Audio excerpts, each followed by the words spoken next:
Today I'll be giving you guys a buyer's guide on the Sony Bravia 8 Mark II. Spoiler, it's a kinda shitty TV. That's as fast as anyone's going to tell you. Now I'm going to go into some nuanced differences and give you general buying guide advice and try to make it as neutral as possible, even though I ultimately don't recommend this product.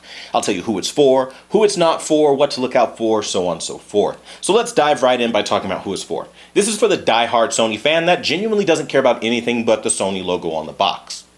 That's it. That's it.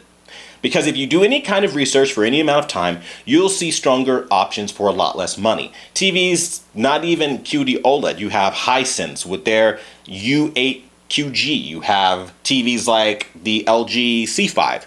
You have TVs like the Samsung S90F, S90D, S95 of any variety. I mean, you have so many options on the market that if you just buy the Sony Bravia 8 Mark II, you clearly just want the Sony name and the latest thing that they have to offer.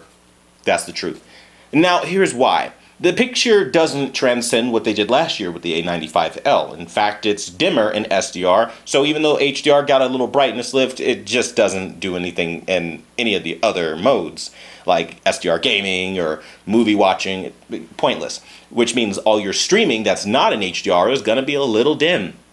Leading to the next thing. If you have a bright room, this is not for you. This TV just can't overpower a lot of that glare in those brighter situations like I've seen.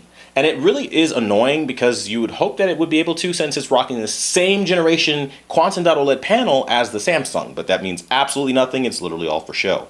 Now let's dive a step further and talk about motion. Motion is actually improved. I think it's a really good thing, and I think if you like motion, then maybe it is for you in that regard because it got a little bit better, but only if you like the way Sony does motion with a little bit of artifacts.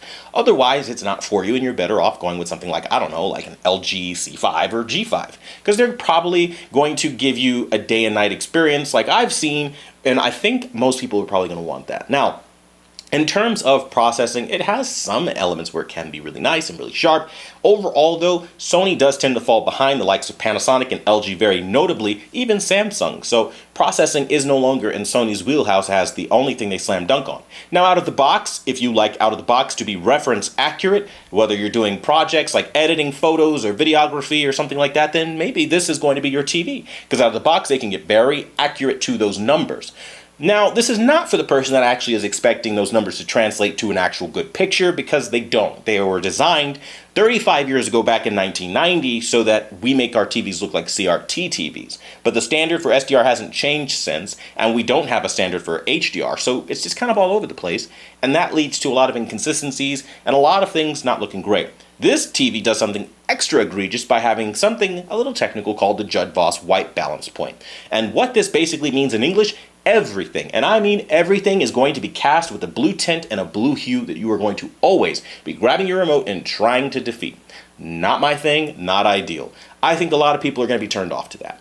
However, most TVs do come blue, so we can kind of give Sony a little pass when we consider if you're not going to do anything out of the box, and that's just how most TVs are. However, if you do work to it, that's still where Sony loses, because every other TV that I mentioned in this price range, the S95F, the LG G5, Panasonic Z95B, all of those TVs are capable of far exceeding anything Sony is able to output from the just warmth department. They get a lot warmer. Sony stays blue.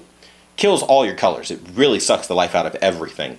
Now, aside from that, you talk about gaming features. Very limited. You don't have all the ports of HDMI 2.1, only 2 of them. Very limited in that regard. So if you're a gamer, you're not getting the pinnacle, even though you're paying the pinnacle price.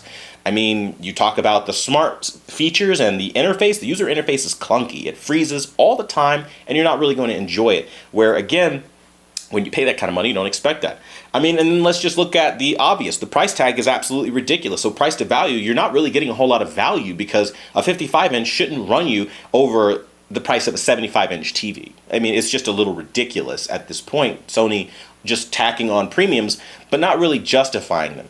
They don't even have features advertised on their website like the Bravia Cam, so you really are just losing there too. And I mean, ultimately, it just feels like you're getting hosed down for the premium of saying you own a Sony product. And I'm sorry, but Sony is not so important in all of our daily lives, in my personal opinion, to where we should be paying them just for their namesake, because at one point they meant something and had quality. They need to match that, and they aren't doing that anymore. And that's why I say, unless you're a diehard Sony fan, this really is a TV for no one.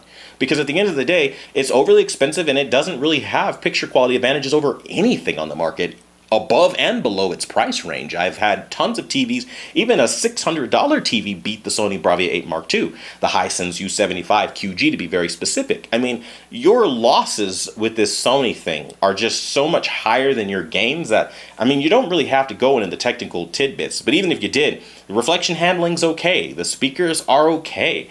I mean, the feet and the positioning of the stand is just way too wide. You're going to be needing a really, really wide media console. That's like really just dumb business for Sony. Just put the stand in the center like pretty much everybody else because they figured that out.